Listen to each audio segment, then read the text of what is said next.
All right, this is the old way of recording it at 140 times.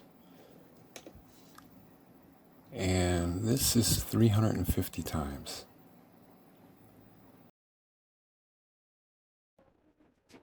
All right, I'm trying to add some volume here on my CapCut program.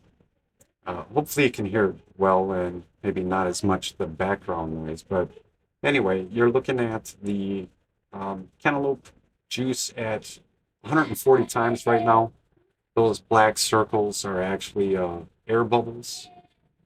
I will be switching over to 350 times shortly. I could not do 1400 times. It just didn't work.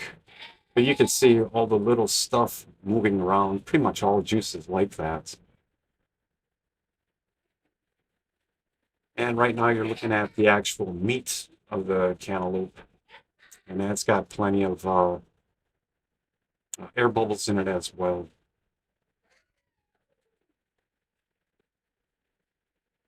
And right here's where I switch over to 350 times.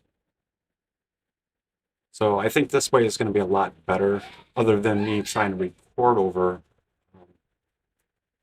just a video. Anyway, we'll see how it goes.